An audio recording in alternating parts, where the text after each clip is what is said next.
네, 수련회를 한 달 앞둔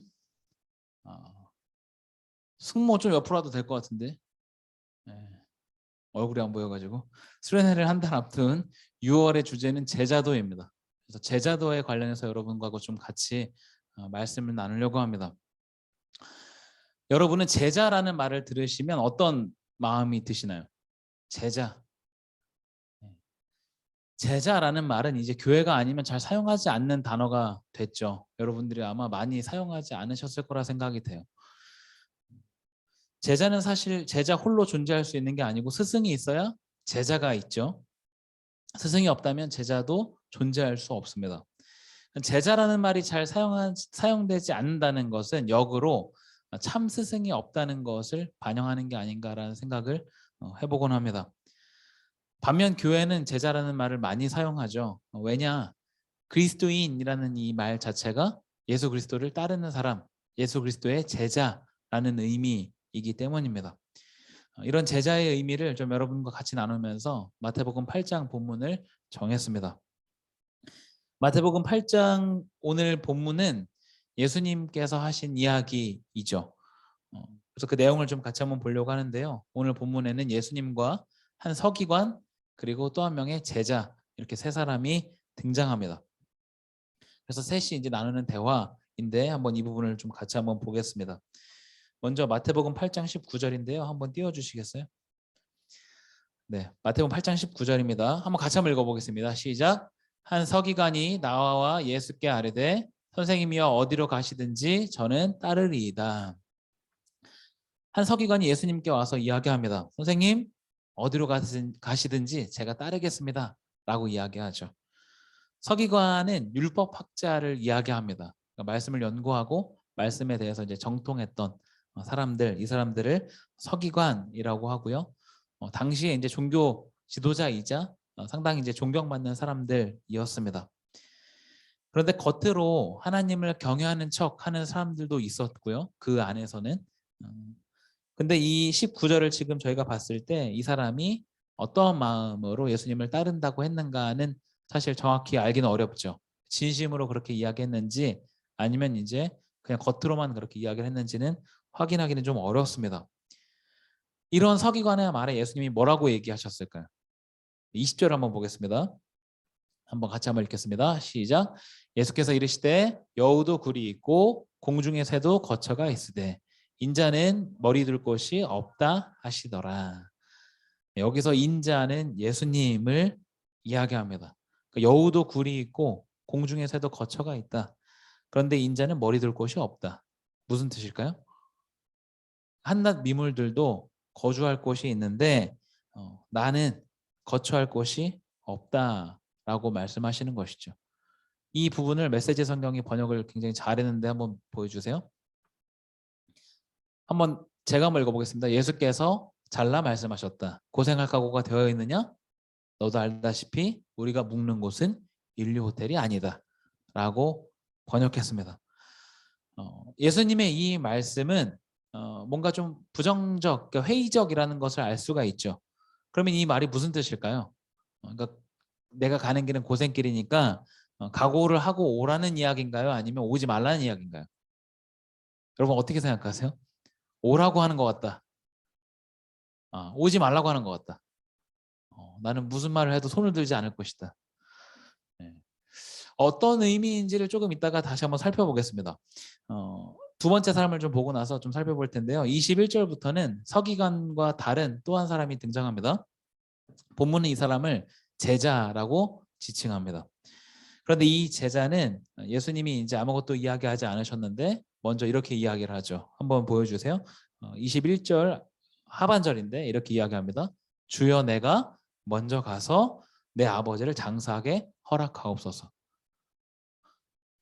무슨 상황인가? 자기 아버지를 지금 장사하러 가게 허락해 달라라고 지금 말하고 있는데 이 말은 지금 본문에 등장하는 이 제자가 자기 아버지가 돌아가셨거나 아니면 돌아가시기 직전의 상황이라는 것을 알 수 있습니다. 그런데 이제 제가 다시 한번 보여주세요. 노란색으로 표현한 것처럼 먼저 가서라고 이야기하죠. 그 이야기는 제자가 무슨 말을 하기 전에 예수님이 어떤 이야기를 하셨다는 것을 알 수가 있습니다. 그러니까 그런 이야기를 듣고 나서 주님, 그런데 제가 먼저 가서 아버지를 장사하게 허락해 주십시오라고 하는 이야기이죠. 만약에 예수님의 어떤 말씀이 없었다면 먼저 가서라는 말을 굳이 할 필요가 없겠죠. 그래서 그 사이에 생략된 말이 무슨 말인가를 보기 위해서 누가복음 본문을 한번 보여드리겠습니다. 같이 한번 읽어보겠습니다. 9장 59절입니다. 같이 읽겠습니다. 시작. 또 다른 사람에게 나를 따르라 하시니 그가 이르되 나로 먼저 가서 내 아버지를 장사하게 허락하옵소서. 누가복음 9장 57절에서 62절은 오늘 본문과 평행 본문입니다.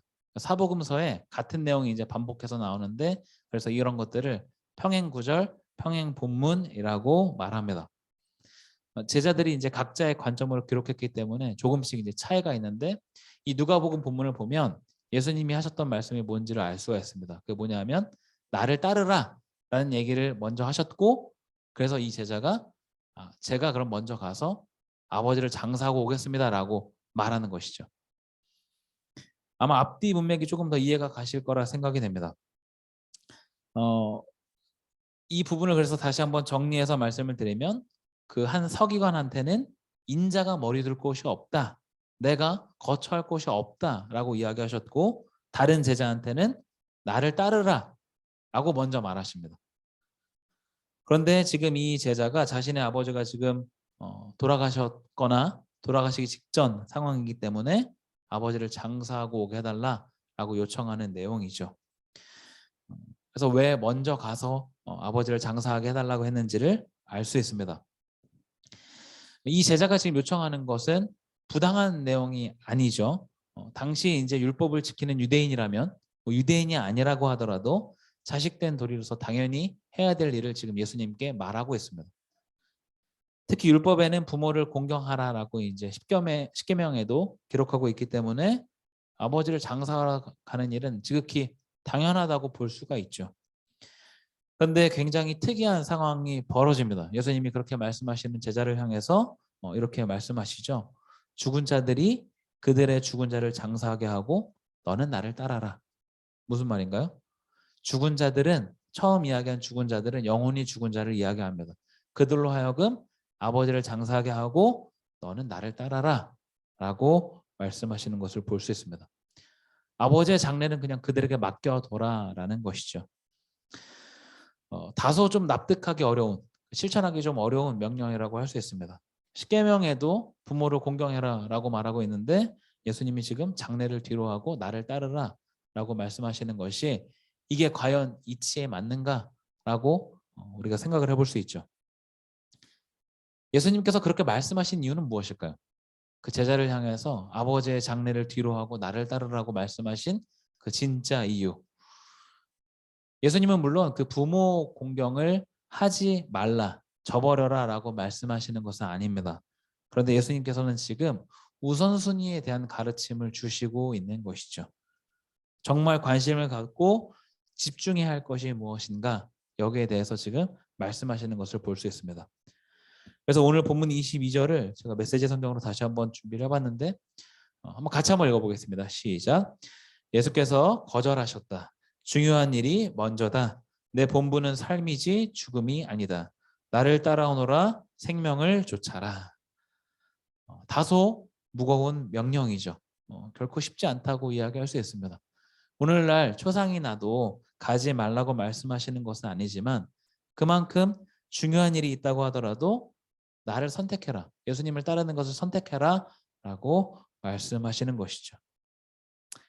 여러분은 이런 물음에 예스라고 말하실 수 있겠습니까?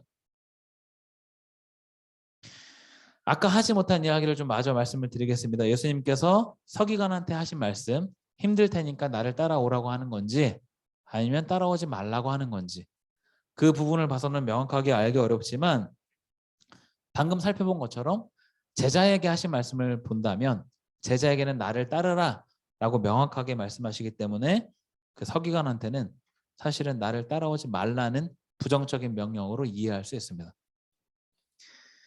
더 중요한 얘기는 지금부터 드리려고 합니다.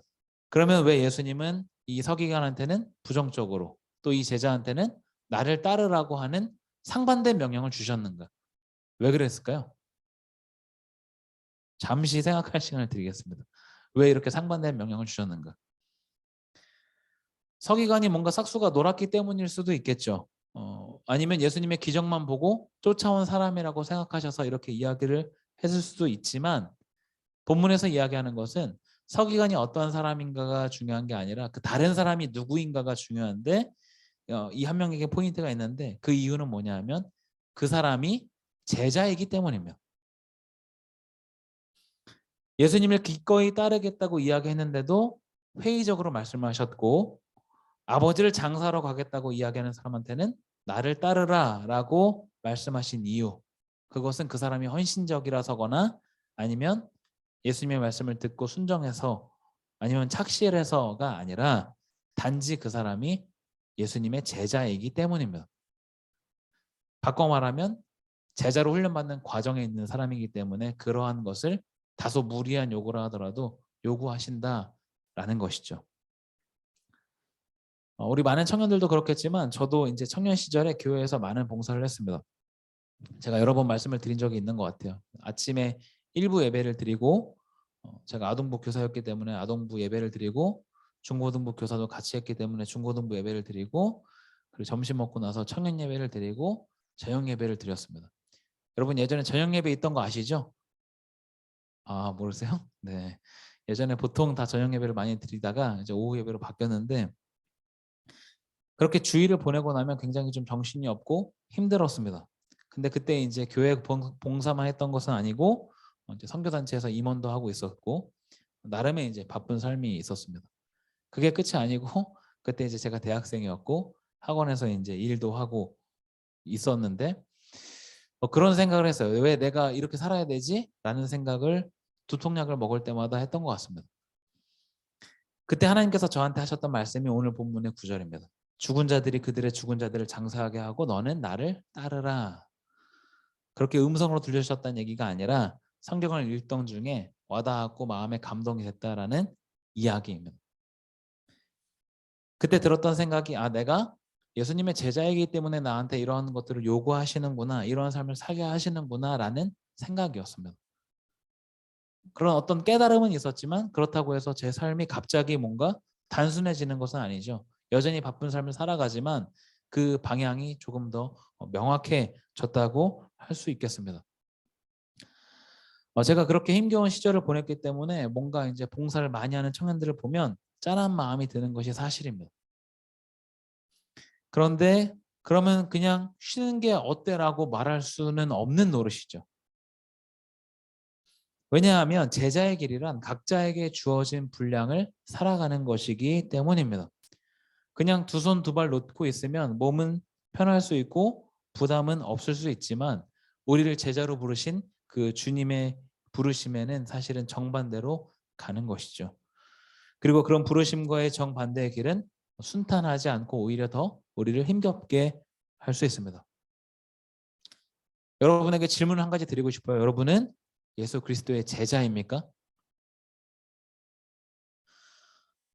답이 정해져 있는 질문이었습니다. 우리는 다 예수님의 제자이죠.